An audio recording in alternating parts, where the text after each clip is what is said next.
Hello ಭಾರತೀಯ ಸಾಕ್ಷ್ಯ ಅಧಿನಿಯಂನ ಈ ಲೆಕ್ಚರ್ ಸೀರೀಸ್ ಅಲ್ಲಿ ಇವತ್ತಿನ ವಿಡಿಯೋ ಬರ್ಡನ್ ಆಫ್ ಪ್ರೂಫ್ ನ ಪಾರ್ಟ್ 2 ಅಂತಂದ್ರೆ ಬರ್ಡನ್ ಆಫ್ ಪ್ರೂಫ್ ಟಾಪಿಕ್ ನಾವು ಇದಕ್ಕೆ ಮುಂಚೆ ವಿಡಿಯೋಲಿ ಏನು ಮಾಡ್ತಿದ್ವಿ ಅದರ ಒಂದು ರಿಮೈನಿಂಗ್ ಸೆಕ್ಷನ್ಸ್ ಈ ಸೆಕ್ಷನ್ಸ್ ಇಂಪಾರ್ಟೆಂಟ್ ಆಗಿತ್ತು ಅಂಡ್ ಇನ್ ಡೀಪ್ ಡಿಸ್ಕಷನ್ ಬೇಕಿತ್ತು ಹಾಗಾಗಿ ನಾವು ಇದಕ್ಕೊಂದು ಸೆಪರೇಟ್ ವಿಡಿಯೋ ಅಂತ ಮಾಡ್ತಿರೋದು ಸೆಕ್ಷನ್ 116 17 18 ನಮಗೆ ವೆರಿ ಇಂಪಾರ್ಟೆಂಟ್ ಆಗುತ್ತೆ ಪ್ರಿಲಿಮ್ಸ್ ಹಾಗೂ ಮೇನ್ಸ್ ಎರಡರ ಪರ್ಸ್ಪೆಕ್ಟಿವ್ ಅಲ್ಲೂ ಸಹ ಈ video complete till the end ನೋಡಿ ನಿಮಗೆ ಪ್ರತಿಯೊಂದು ಡೀಟೇಲ್ ಅಲ್ಲಿ ಈ ಟಾಪಿಕ್ ಅನ್ನು ಎಕ್ಸ್ಪ್ಲೇನ್ ಮಾಡ್ತೀನಿ ಹಾಗೆ ಸ್ವಾತಿ ಲಾ ಕ್ಲಾಸಸ್ ನಮ್ಮ ಒಂದು ಕ್ಲಾಸಸ್ ಏನು ನಡೀತಿದೆ ಕರ್ನಾಟಕ ಸಿವಿಲ್ ಜಜ್ ಎಕ್ಸಾಮ್ ಪ್ರಿಪರೇಷನ್ಗೆ ಈ ಒಂದು ಪ್ರಿಪರೇಷನ್ ನೀವು ಮಾಡ್ತಿದ್ದೀರಿ ಜಡ್ಜ್ ಆಗಬೇಕು ಸಿವಿಲ್ ಜಡ್ಜ್ ಆಗಬೇಕು ಅಂತ ಅನ್ಕೊಂಡಿದ್ರಿ ಇದು ನಿಮ್ಮ ಕನಸು ಅಂತ ಒಂದು ದೊಡ್ಡ ಕನಸನ್ನ ಕಾಣ್ತಿದ್ದೀರಿ ಅನ್ನುವಂಥ ಪ್ರತಿಯೊಬ್ಬ ಸ್ಟೂಡೆಂಟಿಗೂ ಈ ದಾರಿಯಲ್ಲಿ ನಿಮಗೆ ಪ್ರಾಪರ್ ಗೈಡೆನ್ಸ್ ಅನ್ನೋದು ಬೇಕಿರುತ್ತೆ ರಿಸೋರ್ಸಸ್ ಬೇಕಾಗತ್ತೆ ನಿಮಗೆ ಕಾನ್ಸ್ಟೆಂಟ್ಲಿ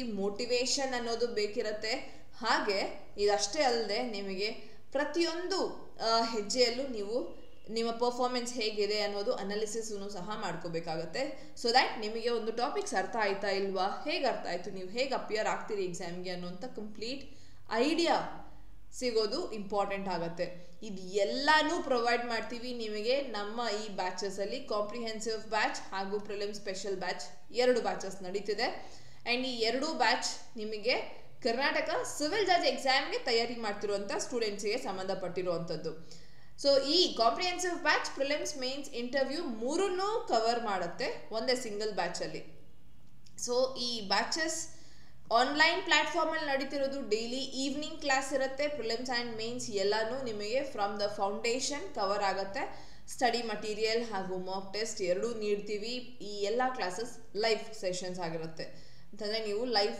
ಮಾತನಾಡುವಂಥ ಒಂದು ಸೆಷನ್ಸ್ ಆಗಿರುತ್ತೆ ಕ್ಲಾಸಸ್ ಕನ್ನಡ ಹಾಗೂ ಇಂಗ್ಲೀಷ್ ಎರಡೂ ಭಾಷೆಯಲ್ಲೂ ಕಂಫರ್ಟಬಲಿ ನಡೆಯುವಂಥ ಒಂದು ಬ್ಯಾಚಸ್ ತುಂಬಾ ಒಂದು ಅಫೋರ್ಡಬಲ್ ಪ್ರೈಸಸ್ ಅಲ್ಲಿ ನಡೀತಿದೆ ಒಂದು ಸ್ಟೂಡೆಂಟ್ಸ್ನ ಒಂದು ಗಮನದಲ್ಲಿ ಇಟ್ಕೊಂಡು ಸೊ ಹಾಗಾಗಿ ಈ ನೀವು ಅಡ್ಮಿಷನ್ ತಗೊಳ್ಳೋದಕ್ಕೆ ಕಾಲ್ ಮಾಡಬೇಕಾಗಿರುವ ನಂಬರ್ 9650849915 ಈ ನಂಬರ್ಗೆ ಕಾಲ್ ಮಾಡಿ ನಿಮ್ಮನ್ನು ನೀವು ಎನ್ರೋಲ್ ಮಾಡ್ಕೋಬಹುದು ಪ್ರಿಲಿಮ್ಸ್ ಸ್ಪೆಷಲ್ ಬ್ಯಾಚನ್ನು ಸಹ ಅಡ್ಮಿಷನ್ ತಗೊಳ್ಳೋದಕ್ಕೆ ಕಾಲ್ ಮಾಡಬೇಕಾಗಿರುವ ನಂಬರ್ 9650849915ಗೆ ಕಾಲ್ ಮಾಡಿ ನಿಮ್ಮನ್ನು ನೀವು ಎನ್ರೋಲ್ ಮಾಡ್ಕೊಳ್ಳಿ ಪ್ರಿಲಿಮ್ಸ್ ಸ್ಪೆಷಲ್ ಬ್ಯಾಚ್ ಪ್ರಿಲಿಮ್ಸ್ಗೆ ಮಾತ್ರನೇ ಪ್ರಿಲಿಮ್ಸ್ ತನಕನೇ ವ್ಯಾಲಿಡಿಟಿ ಇರುತ್ತೆ ಕಾಂಪ್ರಿಹೆನ್ಸಿವ್ ಬ್ಯಾಚ್ ನಿಮಗೆ complete through out till your interview ಈ ಬ್ಯಾಚಸ್ ಅಲ್ಲೂ ನಿಮಗೆ study material mock test provide ಆಗುತ್ತೆ ಕ್ಲಾಸಸ್ ಕನ್ನಡ ಇಂಗ್ಲೀಷ್ ಎರಡು ಭಾಷೆಯಲ್ಲೂ ಸಹ ಇರುತ್ತೆ ಈ ಎಲ್ಲಾನು ಸಹ ಲೈವ್ ಸೆಷನ್ಸ್ ನಡೀತಿರೋದು ಸ್ವಾತಿ ಲಾ ಕ್ಲಾಸಸ್ಗಳಿಂದ ಈಗಾಗಲೇ ನಾವು 2023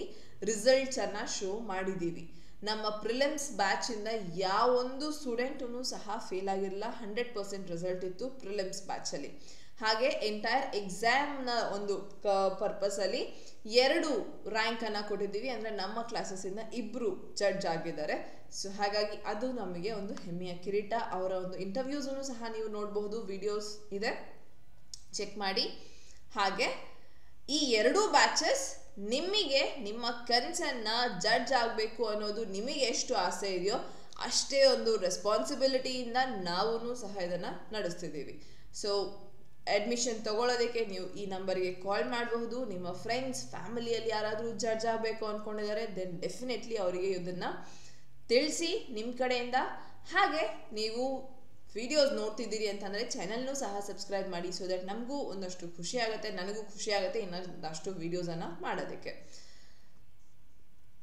ಸೊ ವಿಡಿಯೋ ಸ್ಟಾರ್ಟ್ ಮಾಡೋಣ ಅಡ್ವೊಕೇಟ್ ಸ್ವಾತಿ ಚಾನಲ್ಗೆ ಸ್ವಾಗತ ನಾನು Swathi section 116 birth during marriage conclusive proof of legitimacy ನಾವು 3 ರೀತಿಯಾದಂಥ ಪ್ರಿಸಂಪ್ಷನ್ ಅನ್ನು ನೋಡ್ತೀವಿ may presume shall presume conclusive proof ಈ ಸೆಕ್ಷನ್ಸ್ ಏನಿದೆ ಈ 3 ಸೆಕ್ಷನ್ ಒಂದೊಂದಕ್ಕೂ ಎಕ್ಸಾಂಪಲ್ ಆಗುತ್ತೆ ಸೊ ಡೌರಿ ಡೆತ್ ಅನ್ನೋದು ನಮಗೆ ಶಾಲ್ ಪ್ರಿಸಂಪ್ಷನ್ ಅನ್ನು ಕೊಡುತ್ತೆ ಸುಸೈಡ್ ಅಬೆಟ್ಮೆಂಟ್ ಅನ್ನೋದು ನಮಗೆ ಮೇ ಪ್ರೆಸ್ಯೂಮ್ ಆ್ಯಂಡ್ ಇದು ಕನ್ಕ್ಲೂಸಿವ್ ಪ್ರೂಫ್ ಬಗ್ಗೆ ಹೇಳುತ್ತೆ ಫಸ್ಟ್ ಥಿಂಗ್ ಈ 3 ಪ್ರಿಸಂಪ್ಷನ್ಸ್ ಅನ್ನು ಕ್ವಾಂಟಿಫೈ ಮಾಡ್ತಿರುವಂಥ ಸೆಕ್ಷನ್ಸ್ ಈಗ ನೆಕ್ಸ್ಟ್ ಇನ್ನೊಂದೇನು ಅಂತಂದಾಗ ಸೆಕ್ಷನ್ 116 ಏನು ಹೇಳ್ತಿದೆ ದಟ್ ಒಂದು ವ್ಯಾಲಿಡ್ ಮ್ಯಾರೇಜ್ ನಡೀತಿದೆ ಅಂತ ಅಂದಾಗ ಆ ವ್ಯಾಲಿಡ್ ಮ್ಯಾರೇಜಲ್ಲಿ ಹುಟ್ಟುವಂಥ ಯಾವುದೇ ಮಗುಗೆ ತಂದೆ ಆ ಟೈಮಲ್ಲಿ ಹಸ್ಬೆಂಡ್ ಯಾರಾಗಿರ್ತಾರೆ ಅವ್ರ ತಾಯಿಗೆ ಆ ವ್ಯಕ್ತಿನೇ ತಂದೆ ಆಗಿರ್ತಾರೆ.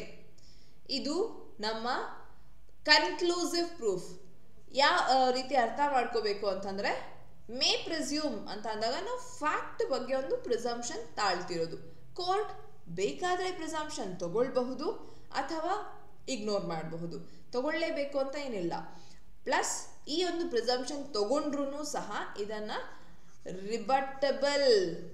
ರಿಬಟ್ ಮಾಡೋದಕ್ಕೆ, ಅದನ್ನ ಅಲ್ಲಗೊಳಿಸೋದಕ್ಕೆ ಸಾಕ್ಷಿ ನೀಡಬಹುದು ಇನ್ನೊಂದು ಪಾರ್ಟಿ. ನೆಕ್ಸ್ಟ್ ಶಾಲ್ ಪ್ರಿಸ್ಯೂಮ್ ಅಂತ ಅಂದಾಗ, shall presume court mandatory shall presume ಮಾಡ್ಕೊಳ್ಳೇಬೇಕು ಈ ವಿಷಯನ, ಈ ಸೆಕ್ಷನ್ ನ ಪ್ರಿಸ್ಯೂಮ್ ಮಾಡಲೇಬೇಕು, ಇದು ಇದೇ ತರ ಅಂತ. And shall presumption again fact related ಆಗಿರುತ್ತೆ ಪ್ರಿಸಂಪ್ಷನ್, ಪ್ಲಸ್ ಮ್ಯಾಂಡೇಟರಿ ಪ್ರಿಸಂಪ್ಷನ್ ಆದ್ರೂ ಸಹ ರಿಬಟಬಲ್ ಆಗತ್ತೆ. ಇದನ್ನು ಸಹ ಅಲ್ಲಗೊಳಿಸೋದಕ್ಕೆ ಕೋರ್ಟ್ ಇನ್ನೊಂದು ಪಾರ್ಟಿಗೆ ಸಾಕ್ಷಿ ನೀಡೋದಕ್ಕೆ ಅಧಿಕಾರ ಇರುತ್ತೆ. ಇನ್ನೊಂದು ಪಾರ್ಟಿ ಸಾಕ್ಷಿನ ಕೊಟ್ಟು ನಾವಿದನ್ನ ಮಾಡಿಲ್ಲ ಅಂತ ಹೇಳುವಂತ ಕಂಪ್ಲೀಟ್ ಅಧಿಕಾರ ಇರುತ್ತೆ. ಅದೇ ನಿಮ್ಮ ಸೆಕ್ಷನ್ 116 ಕನ್ಕ್ಲೂಸಿವ್ ಪ್ರೂಫ್ ಅಂತ ಬಂದಾಗ ಇದು ಇರ್ರಿಬಟಬಲ್ ಪ್ರಿಸಂಪ್ಷನ್. ಇರ್ರಿಬಟಬಲ್ ಅಂತ ಅಂದಾಗ ಈ ಪ್ರಿಸಂಪ್ಷನ್ ಕೋರ್ಟ್ ಏನಿದೆ ಇದು ಈ ಲಾ ಬಗ್ಗೆ ತಗೊಳ್ತಿರುವಂಥದ್ದು. ನೋಡಿ, ಈ ಲಾ ಏನ್ ಹೇಳ್ತಿದೆ, ಇದೇ ಫೈನಲ್, ಇದನ್ನ ಅಲ್ಲಗೊಳಿಸೋದಕ್ಕೆ ಸಾಕ್ಷಿ ಕೂಡ ಸಹ ತಗೊಳ್ಳೋದಿಲ್ಲ. ನಾವೇನ್ ಇದನ್ನ ಹೇಳ್ತಿದೀವೋ, ಈ ಲಾ ಏನಿದನ್ನ ಹೇಳ್ತಿದೆ ಇದೇ ಫೈನಲ್, ಇದನ್ನಿಲ್ಲ ಅಲ್ಲ ಅಂತ ಅನ್ನೋದಕ್ಕೆ ಸಾಕ್ಷಿ ಕೊಡೋ ಅವಶ್ಯಕತೆ ಇಲ್ಲ, ಕೊಡೋದು ಇಲ್ಲ, ತಗೊಳ್ಳೋದು ಇಲ್ಲ. ಬಟ್ ನಮಗೆ ಹಲವಾರು ಕೇಸ್ ಲಾಸ್, ಬಿಕಾಸ್ ಈ ಲಾ ನಮ್ಮ ಇಂಡಿಯನ್ ಎವಿಡೆನ್ಸ್ ಆಕ್ಟ್ ಏನ್ ಸೆಟ್ ಆಗಿತ್ತು 1872 ಅಲ್ಲಿ, ಅವಾಗಿಂದ ಇವಾಗ ತನಕ ತುಂಬಾನೇ ಅಡ್ವಾನ್ಸ್ಮೆಂಟ್ ಆಗಿದೆ ಟೆಕ್ನಾಲಜಿಕಲಿ. ಈ ಲಾ ಅವಾಗ ಏನಕ್ಕೆ ಸೆಟ್ ಆಗಿತ್ತು, ಯಾಕಂತಂದ್ರೆ ಈಗ ಒಂದು ಮಗು ಹುಟ್ಟಿದೆ ಅಂತಂದಾಗ ಆ ಮಗು ಲೀಗಲ್ ವ್ಯಾಲಿಡ್ ಮಗು ಅಂತಾನೆ ಅನ್ಸ್ಕೋಬೇಕಿತ್ತು. ಅಂಡ್ ಆ ಮಗು ಲೀಗಲ್ ಅಂತ ಅನಿಸ್ಕೊಳ್ಳೋದಕ್ಕೆ ಅದಕ್ಕೆ ಇಬ್ರು ತಂದೆ ತಾಯಿ ಯಾರು ಅನ್ನೋದು ಗೊತ್ತಿರೋದು ಇಂಪಾರ್ಟೆಂಟ್ ಆಗಿತ್ತು. ಇಲ್ಲ ಅಂತಂದಾಗ ಆ ಮಗುನ ಒಂದು ಸೊಸೈಟಿ ಹೇಗೆ ಕಾಣತ್ತೆ ಅನ್ನೋದು ಮಗು ಮೇಲೆ ಏನ್ ಇಂಪ್ಯಾಕ್ಟ್ ಆಗ್ತಿತ್ತು. ಇದರಿಂದ ಕಾಪಾಡೋದಕ್ಕೆ ಈ ಲಾ ಕನ್ಕ್ಲೂಸಿವ್ ಪ್ರೂಫ್ ಆಗಿ ಬರ್ದಿದ್ದು. ಬಟ್ ಸೊ ಕನ್ಕ್ಲೂಸಿವ್ ಪ್ರೂಫ್ ಅಂತ ಅಂದಾಗ ಇದ್ರ ಅಕಾರ್ಡಿಂಗ್ಲಿ ತಂದೆ ಯಾರು, ಅಂಡ್ ಇನ್ನೊಂದು ಈ ಸೆಕ್ಷನ್ ನಮ್ಗೆ ತಾಯಿ ಯಾರು ಅನ್ನೋ ಪ್ರಶ್ನೆನೆಲ್ಲ ಅಡ್ರೆಸ್ ಮಾಡ್ತಿರೋದು. ತಾಯಿ ಯಾರು ಅನ್ನೋದು ಕ್ಲಿಯರ್ ಆಗಿದೆ, ತಂದೆ ಯಾರು ಅನ್ನೋ ಪ್ರಶ್ನೆಗೇನೆ ಆನ್ಸರ್ ಮಾಡ್ತಿರೋದು. ಸೊ ಬಾಸ್ಟರ್ಡೈಸೇಷನ್ ಇನ್ ದ ಸೊಸೈಟಿನ ನಾವು ತಡೆಯೋದಕ್ಕೆ, ಕಾಪಾಡೋದಕ್ಕೆ, ಆ ಮಗುಗೆ ರೈಟ್ಸ್ ಏನಿದೆ ಅದನ್ನ ಕಂಪ್ಲೀಟ್ ಆಗಿ ಪ್ರೊವೈಡ್ ಮಾಡೋದಕ್ಕೆ, ಲೆಜಿಟಿಮೇಟ್ ಚೈಲ್ಡ್ ಅಂತ ಹೇಳೋದಕ್ಕೆ ಕನ್ಕ್ಲೂಸಿವ್ ಪ್ರೂಫ್ ಆಗಿ ಈ ಸೆಕ್ಷನ್ ಅನ್ನ ಬರ್ದಿದ್ದು. ಬಟ್ ಸಿನ್ಸ್ ಇವತ್ತು ನಮ್ಮ ಹತ್ರ ತುಂಬಾ ಜಾಸ್ತಿ ಟೆಕ್ನಾಲಜಿಕಲ್ ಅಡ್ವಾನ್ಸ್ಮೆಂಟ್ ಇದೆ, ಸೊ ನಾನ್ ಆಕ್ಸೆಸ್ ನ ಪ್ರೂವ್ ಮಾಡಿದ್ರೆ ಇನ್ನೊಂದು party based on the DNA reports ತಗೊಂಡು ಆ ಒಂದನ್ನ ಇರ್ರಿಬಟಬಲ್ ಅಂದ್ರೆ ಅಲ್ಲಗೊಳಿಸುವಂತ ಸಾಧ್ಯತೆ ಇದೆ. ಆದ್ರೆ ಇದು ಈಗ್ಲೂ ಸಹ ಕನ್ಕ್ಲೂಸಿವ್ ಪ್ರೂಫ್ ಏನೆ. ಕೋರ್ಟ್ ಕೆಲವು ಸಂದರ್ಭದಲ್ಲಿ ಮಾತ್ರ ಅದ ಒಂದು DNA ಸ್ಯಾಂಪಲಿಂಗ್ ತಗೊಳ್ಳೋದಕ್ಕೆ ಅಲೌ ಮಾಡುತ್ತೆ ಹೊರತು, ಈಗಲೂ ಟೆಕ್ನಾಲಜಿಕಲ್ ಅಡ್ವಾನ್ಸ್ಮೆಂಟ್ಸ್ ಇದ್ರೂ ಸಹ ನಾವು 100% ಎಲ್ಲ ಕೇಸಲ್ಲಿ ಅಲೌ ಮಾಡೋದಿಲ್ಲ ಕೋರ್ಟ್. ನಿಮಗೆ ಅರ್ಥ ಆಗಬೇಕಾಗಿರುವಂಥ basic details. Plus irrebuttable presumption ಅಂತಂದಾಗ ಸಾಕ್ಷಿ ಕೊಡೋದಕ್ಕೂ ಸಹ ತಗೊಳ್ಳೋದಿಲ್ಲ. ದೋ ನಾನ್ ಆಕ್ಸೆಸ್ ಅಂತಂದ್ರೆ had no access, non access, ಆ ಟೈಮಲ್ಲಿ ನನ್ನ ಜೊತೆ ಇರಲಿಲ್ಲ ಇವ್ರಿಗೆ ನನಗೆ ಈ ಮಗು ಹುಟ್ಟೋದಿಕ್ ಸಾಧ್ಯನೇ ಇಲ್ಲ ಅಂತ ಹೇಳೋದಕ್ಕೂ ನಿಮ್ಮ ಹತ್ರ ಅಧಿಕಾರ ಇಲ್ಲ. ಅದು ಈ ಸೆಕ್ಷನ್ ನ ಅರ್ಥ. ಸೊ ಫಸ್ಟ್ ಥಿಂಗ್, ಯಾವಾಗ ನಾವು ಲೆಜಿಟಿಮೇಟ್ ಅಂತ ಹೇಳ್ತಿರೋದು ಒಂದು ವ್ಯಾಲಿಡ್ ಮ್ಯಾರೇಜ್, ಇದರಲ್ಲಿ ಹುಟ್ಟಿರುವಂತ ಮಗು ಅಂತಂದಾಗ ಆ ವ್ಯಕ್ತಿನೇ ತಂದೆ ಆಗ್ತಾನೆ. ಅಥವಾ ಮದುವೆ ಮುರಿದೋಯ್ತು ಅಂತ ಅಂದ ಮೇಲೂ ಸಹ ಮದುವೆ ಮುರಿದ ಒಂದು 280 ಡೇಸ್, ಮದುವೆ ಮುರಿದಿದ್ದ ದಿನದಿಂದ 280 ಡೇಸ್ ಒಳಗಡೆ ಮಗು ಹುಟ್ಟಿದೆ ಅಂತ ಅಂದಾಗೂ ಯಾರ ಜೊತೆ ಮದುವೆ ಮುರಿದಿತ್ತೋ ಅವರೇನೆ ತಂದೆ, ಗಿವನ್ ಆ ಮಹಿಳೆಗೆ ಇನ್ನು ಬೇರೆ ಮದುವೆ ಅನ್ನೋದು ಆಗಿರ್ಲಿಲ್ಲ. ಆ ಎರಡೂ ಕಂಡೀಷನ್ ಕೇಸಲ್ಲಿ ಆರ್ ಎರಡು ಫುಲ್ಫಿಲ್ ಆಗ್ಬೇಕಲ್ಲ, ಎರಡರಲ್ಲಿ ಒಂದು ಫುಲ್ಫಿಲ್ ಆದ್ರೂ ಸಹ ಆ ವ್ಯಕ್ತಿನೇ ತಂದೆ ಅನ್ನೋದು ಕನ್ಕ್ಲೂಸಿವ್ ಪ್ರೂಫ್. ಆ ಮಗು ಲೆಜಿಟಿಮೇಟ್ ಚೈಲ್ಡ್ ಆಗತ್ತೆ, ಆ ವ್ಯಕ್ತಿಗೆ ಇರೋಂಥ ಚೈಲ್ಡ್. ದೋ ನಾನ್ ಆಕ್ಸೆಸ್ ಕೂಡ ಸಹ ನೀವು ಪ್ರೂವ್ ಮಾಡೋದಕ್ಕೆ ಆಗೋದಿಲ್ಲ. ಇದು ಇರ್ರಿಬಟಬಲ್ ಪ್ರಿಸಂಪ್ಷನ್. That is 116. ಇದಕ್ಕಿರುವಂಥ ಕೇಸ್ ಲಾಸ್ ಎಲ್ಲಾನು ಸಹ ನಾವು ಕ್ಲಾಸಸ್ ಅಲ್ಲಿ ಡಿಸ್ಕಸ್ ಮಾಡ್ತೀವಿ. ಹಾಗೆ ಇದರಲ್ಲಿರುವಂಥ ಒಂದು ಲ್ಯಾಂಡ್ ಮಾರ್ಕ್ ಜಡ್ಜ್ಮೆಂಟ್ ನಿಮಗೆ ಕಮೆಂಟ್ ಸೆಕ್ಷನಲ್ಲಿ ಬರೆದು ತಿಳಿಸಿ ಆ್ಯಂಡ್ ನಾನು ನಿಮಗೆ ಆನ್ಸರ್ ಮಾಡ್ತೀನಿ. ನೆಕ್ಸ್ಟ್ 117 ಅಂತ ಬಂದಾಗ ಇದು ಮೇ ಪ್ರಿಸ್ಯೂಮ್. ಯಾವುದಕ್ಕೆ ನಾವು ಪ್ರಿಸಂಪ್ಷನ್ ಮೇ ಅಂತ ತಗೊಳ್ತಿರೋದು? Presumption to the abetment of suicide by a married women. ಒಂದು ಮಹಿಳೆ ಮದುವೆ ಆದ ನಂತರ ವಿತಿನ್ 7 ಇಯರ್ಸ್ 7 ವರ್ಷದ ಒಳಗಡೆ ಸೂಸೈಡ್ ಮಾಡ್ಕೊಳ್ತಾರೆ. ಸೂಸೈಡ್ ಮಾಡ್ಕೊಂಡಾಗ ಅವರು ಕ್ರುವೆಲ್ಟಿಯಿಂದನೇ ಸೂಸೈಡ್ ಮಾಡ್ಕೊಂಡ್ರು ಅಂತ ನಾವು ಪ್ರಿಸ್ಯೂಮ್ ಮಾಡ್ಕೊಳ್ತಿರೋದು. ದಟ್ ಅವರ ಮನೆಯವರು ಹಾಗೂ ಅವರ ಹಸ್ಬೆಂಡ್ ಅವರನ್ನ ಕ್ರುವೆಲ್ಟಿಗೆ ಒಳಪಡಿಸಿದ್ರು, ಹಾಗಾಗಿ ಅವರು ಸೂಸೈಡ್ ಮಾಡ್ಕೊಂಡಿದ್ರು ಅನ್ನೋದು ನಾವು ಪ್ರಿಸಂಪ್ಷನ್ ತಾಳಬಹುದು. ಅಂತಂದ್ರೆ ಬೇಕಿದ್ರೆ ಆ ಪ್ರಿಸಂಪ್ಷನ್ ತಗೊಳ್ಳಿ ದಟ್ ಕ್ರುವೆಲ್ಟಿಯಲ್ಲಿತ್ತು, ಇಲ್ಲಾಂದ್ರೆ ಇಲ್ಲ. ಜನರಲಿ ಇದು ಯಾವಾಗ ಈ ಇದನ್ನ ಪ್ರಿಸ್ಯೂಮ್ ಮಾಡ್ಕೊಳ್ತೀವಿ ಅಂತಂದ್ರೆ ಕ್ರುವೆಲ್ಟಿ ಅಂಡರಲ್ಲಿ ಯಾವುದೇ ಕೇಸನ್ನ ಫೈಲ್ ಮಾಡಿರಲಿ, ಕ್ರುವೆಲ್ಟಿ 86 ಆಫ್ BNS ಅಲ್ಲಿ ಏನು ಕೊಟ್ಟಿದ್ದಾರೆ, ಈ ಕ್ರುವೆಲ್ಟಿ ಅಂಡರಲ್ಲಿ ಯಾವುದೇ ಕೇಸ್ ಫೈಲ್ ಮಾಡಿದ್ರೆ ಕೋರ್ಟ್ ಈ ಪ್ರಿಸಂಪ್ಷನ್ ತಗೊಳುತ್ತೆ ಡೈರೆಕ್ಟ್ ಆಗಿ. ದಟ್ ಒಂದು ಕ್ರುವೆಲ್ಟಿಯಲ್ಲಿ ಕೇಸ್ ಫೈಲ್ ಆಗಿದೆ, ಪ್ಲಸ್ ಆ ಮಹಿಳೆ 7 ವರ್ಷದ ಒಳಗಡೆ ತೀರ್ಕೊಂಡಿದ್ದಾರೆ, ಸೂಸೈಡ್ ಮಾಡ್ಕೊಂಡಿದ್ದಾರೆ ಅಂತಂದಾಗ ಅವರಿಗೆ ಡೆಫಿನೆಟ್ ಆಗಿ ಕ್ರುವೆಲ್ಟಿ ಆಗಿದೆ ಅನ್ನೋದು ನಾವು ಪ್ರಿಸ್ಯೂಮ್ ಮಾಡ್ಕೊಳ್ತಿರೋದು. ಬಟ್ ಇದು ರಿಬಟಬಲ್ ಆದ ಕಾರಣ ಗಂಡನ ಮನೆದವರು ಸಾಕ್ಷಿ ಕೊಟ್ಟು ಇಲ್ಲಗೊಳಿಸ್ಕೋಬಹುದು. ಅದೇ ರೀತಿ 118 ಕೂಡ ಡೌರಿ ಡೆತ್ ಬಗ್ಗೆ ಹೇಳ್ತಿರೋದು. ಡೌರಿ ಡೆತ್ ಸೆಕ್ಷನ್ 80 BNS ಅಲ್ಲಿ. ಸೊ ಸೆಕ್ಷನ್ 80 BNS ಪ್ರಕಾರ ನೀವು ಡೌರಿ ಡೆತ್ಗೆ ಅಂತ ಒಂದು ಕೇಸ್ ಫೈಲ್ ಮಾಡಿದ್ರೆ ಮಹಿಳೆಯವರ ಮನೆ ಕಡೆಯಿಂದ ಮದುವೆ ಆದ ನಂತರ ಸಾಯೋದಕ್ಕೆ ಇಮ್ಮಿಡಿಯೇಟ್ ಕಾರಣ ಏನು, ಸೂನ್ ಬಿಫೋರ್ ಹರ್ ಡೆತ್ ಏನಾಗಿತ್ತು, ದಟ್ ಅವರು ಡೌರಿ ಕೇಳ್ತಿದ್ರು, ಡೌರಿಗೆ ಸಂಬಂಧಪಟ್ಟ ಹಾಗೆ ಆಗಿರುವಂತ ಸಾವು ಅನ್ನೋದು ಪ್ರೂವ್ ಆಗಬೇಕು. ಸೊ ಇವರು ಡೌರಿ ಕಿರುಕುಳದಿಂದನೇ ಸತ್ತಿರೋದು ಅನ್ನೋದು ಕೇಸ್ ಫೈಲ್ ಮಾಡಿದಾಗ ಕೋರ್ಟ್ 100% ಅದನ್ನೇ ಒಪ್ಕೊಳ್ಳುತ್ತೆ. ದಟ್ ಯಾಕಂದ್ರೆ ಇದು ಮ್ಯಾಂಡೇಟರಿ ಪ್ರಿಸಂಪ್ಷನ್ ಬೇರೆ, ಶಾಲ್ ಪ್ರಿಸ್ಯೂಮ್ ಇದು. ಸೊ ಇದು ಕೋರ್ಟ್ ಮೇ ಪ್ರಿಸ್ಯೂಮ್, ಇದು shall presume. So shall presume mandatory presumption that dowry ಕೇಳಿದ್ರು ಸೂನ್ ಬಿಫೋರ್ ಹರ್ ಡೆತ್ ಅಂತಂದ್ರೆ ಸಾಯೋದಕ್ಕೆ ಇಮಿಡಿಯೇಟ್ ಆಗಿ, ಡೌರಿ ಕೇಳಿದ್ರು ಸತ್ತೋದ್ರು ಅಂತ ಅಲ್ಲ.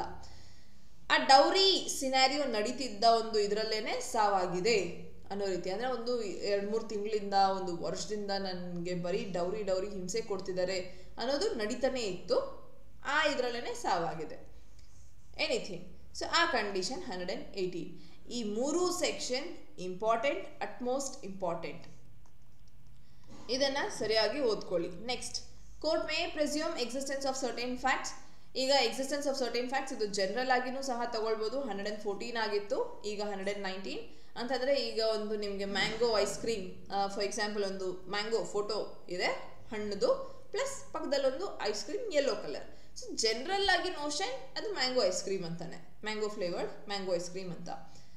ಸೊ ಒಂದು ಪ್ರಿಸ್ಯೂಮ್ ಮಾಡ್ಕೊಳ್ತಿರೋದು ಇದೂ ಸಹ ಮೇ ಪ್ರಿಸ್ಯೂಮ್, 100% ಮಾಡ್ಕೊಳ್ಳೇಬೇಕು ಅನ್ನೋದಲ್ಲ, ಅಂದ್ರೆ ಶಾಲ್ ಮ್ಯಾಂಡೇಟರಿ ಪ್ರಿಸಂಪ್ಷನ್ ಅಲ್ಲ, ಮೇ ಪ್ರಿಸ್ಯೂಮ್. ಕೋರ್ಟ್ ಇದನ್ನ ಪ್ರಿಸ್ಯೂಮ್ ಮಾಡ್ಕೋಬಹುದು. ದಟ್ ಒಂದು ಕೆಲವು ಫ್ಯಾಕ್ಟ್ಸ್ ಅನ್ನ ನೋಡಿ, ಸಂದರ್ಭಗಳನ್ನ ನೋಡಿ ಇದು ಈ ತರನೇ ಆಗಿದೆ ಅಂತ ಪ್ರಿಸ್ಯೂಮ್ ತಾಳಬಹುದು. ನೆಕ್ಸ್ಟ್ ಇದಾದ್ಮೇಲೆ ನಮ್ಗೆ ಇಂಪಾರ್ಟೆಂಟ್ ಆಗತ್ತೆ ಈ 120 ಬಂದು ನಮ್ಮ ರೇಪ್ ರಿಲೇಟೆಡ್ ಕೇಸಸ್ಗೆ ಸಂಬಂಧಪಟ್ಟ ಹಾಗೆ ಪ್ರಾಸಿಕ್ಯೂಷನ್ ಆಫ್ ರೇಪ್ ನಡೀತಿದೆ ಅಂತ ಅಂದಾಗ, ರೇಪ್ ರಿಲೇಟೆಡ್ ಯಾವುದೇ ಒಂದು ಕೇಸ್ ಫೈಲ್ ಆಗಿದೆ ಅಂತಂದಾಗ ಆ ಒಂದು ಕೇಸಲ್ಲಿ ಪ್ರಿಸಂಪ್ಷನ್ ಏನಿರುತ್ತೆ, that there was absence of consent. ಆ ಮಹಿಳೆ ಕನ್ಸೆಂಟ್ ಕೊಟ್ಟಿರಲಿಲ್ಲ, ಇದು ಶಾಲ್ ಪ್ರಿಸ್ಯೂಮ್, ಮ್ಯಾಂಡೇಟರಿ ಪ್ರಿಸಂಪ್ಷನ್ ಇದು. ದಟ್ ರೇಪ್ ಅಂತ ಬಂದಾಗ ಅಲ್ಲಿ ಕನ್ಸೆಂಟ್ ಇರಲಿಲ್ಲ ಅನ್ನೋದನ್ನ ಪ್ರಿಸ್ಯೂಮ್ ಮಾಡ್ಕೊಳ್ತಿದ್ದೀವಿ, ಆ್ಯಂಡ್ ಇದು ಶಾಲ್ ಪ್ರಿಸ್ಯೂಮ್. ಇದೂ ಸಹ ಕ್ವೆಶನ್ ಕೇಳಿದ್ದಾರೆ, ಸೊ ಹಾಗಾಗಿ ಇಂಪಾರ್ಟೆಂಟ್. ಇದು ಸೆಕ್ಷನ್ 63 ರೇಪ್ ಅನ್ನೋದು ಸೆಕ್ಷುವಲ್ ಇಂಟರ್ಕೋರ್ಸ್ ಈ ಎಲ್ಲದಕ್ಕೂ ಅಪ್ಲೈ ಆಗುತ್ತೆ. ಇದಿಷ್ಟು ಆಗಿತ್ತು ನಮ್ಮ ಬರ್ಡನ್ ಆಫ್ ಪ್ರೂಫ್ ರಿಲೇಟೆಡ್ ಚಾಪ್ಟರ್ನ sections. So full important, and ಈ ವಿಡಿಯೋ ನಿಮ್ಮ ಮೇನ್ಸಿಗೂ ಸಹ ಅಷ್ಟೇ ಇಂಪಾರ್ಟೆಂಟ್ ಆಗುತ್ತೆ. ಇದಕ್ಕೆ ನೀವು extra case laws, essentials of the sections ಎಲ್ಲ ಬರೆದ್ರೆ ಇದೊಂದು 10 ಮಾರ್ಕ್ಸ್ ಆನ್ಸರ್ ಆಗುತ್ತೆ. ಸೊ ನಿಮಗೆ ಅರ್ಥ ಆಗಿದೆ ಅಂತಾನೆ ಅನ್ಕೊಂಡಿದ್ದೀನಿ. ಅರ್ಥ ಆಗಿಲ್ಲ ಅಂತಂದರೆ ಖಂಡಿತ ನೀವು ಕಮೆಂಟ್ ಸೆಕ್ಷನಲ್ಲಿ ಕೇಳಬಹುದು.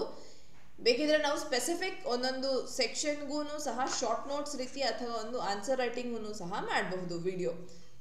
ನೀವು ಅದನ್ನು ನನಗೆ ಕಮೆಂಟ್ ಸೆಕ್ಷನಲ್ಲಿ ತಿಳಿಸಿ, I will definitely do that for you. Video ಇಷ್ಟ ಆಗಿದ್ರೆ ಸಬ್ಸ್ಕ್ರೈಬ್ ಮಾಡಿ ಆ್ಯಂಡ್ ಇಷ್ಟ ಆಗಿದೆ ಇಲ್ಲಿ ತನಕ ನೋಡಿದ್ದೀರಿ ಅನ್ನೋದಾದರೆ ಲೈಕ್ ಮಾಡಿ, ನಿಮ್ಮ ಫ್ರೆಂಡ್ಸಿಗೆ ಶೇರ್ ಮಾಡಿ. ಹಾಗೆ ಈ ಬ್ಯಾಚಸ್ಗೆ ಎನ್ರೋಲ್ ಆಗೋದಕ್ಕೆ ಹೇಳಿ. ಜಡ್ಜ್ ಆಗಬೇಕು ಅಂದ್ಕೊಂಡಿದ್ದಾರೆ ಅಥವಾ ನೀವೇ ಈ ವಿಡಿಯೋನ ನೋಡ್ತಿದ್ದೀರಿ, ನೀವು ಜಡ್ಜ್ ಆಗುವಂಥ ಕನಸನ್ನು ಹೊಂದಿದ್ದೀರಿ ಅಂದರೆ ಈ ಕ್ಲಾಸಸ್ ನಿಮಗೋಸ್ಕರ. ಕಾಲ್ ಮಾಡಿ ಇನ್ನಷ್ಟು ಡೀಟೇಲ್ಸನ್ನು ತಿಳ್ಕೊಬಹುದು. 9650849915 ಈ ನಂಬರ್ಗೆ ಕಾಲ್ ಮಾಡಿ ಆ್ಯಂಡ್ ಕ್ಲಾಸಸ್ ರಿಲೇಟೆಡ್ ಡೀಟೇಲ್ಸ್ ತೊಗೊಂಡು ಅಡ್ಮಿಷನ್ ತೊಗೊಳ್ಳಿ ಕ್ಲಾಸಸ್ಸಿಗೆ. ಪ್ರಿಲಿಮ್ಸಿಗೆ ಬೇಕಾದರೆ ಬರೀ ಪ್ರಿಲಿಮ್ಸಿಗೂ ಸಹ ಕ್ಲಾಸಸ್ ಅವೈಲೇಬಲ್ ಇದೆ. ಇಲ್ಲ ನಾನು ಕಂಪ್ಲೀಟ್ ತೊಗೊಳ್ತೀನಿ ಅಂದರೂ ಕಾಂಪ್ರಿಹೆನ್ಸಿವ್ ಬ್ಯಾಚ್ಗೆ ನೀವು ಎನ್ರೋಲ್ ಆಗಬಹುದು. ಇದಿಷ್ಟು ನಮ್ಮ burden of proof. Next video ಎಸ್ಟಾಪಲನ್ನು ಡಿಸ್ಕಸ್ ಮಾಡೋಣ. Thank you very much. And already subscribe ಮಾಡಿರುವಂಥ ಪ್ರತಿಯೊಬ್ಬ ಸಬ್ಸ್ಕ್ರೈಬರ್ಗೆ ಥ್ಯಾಂಕ್ ಯು ವೆರಿ ಮಚ್.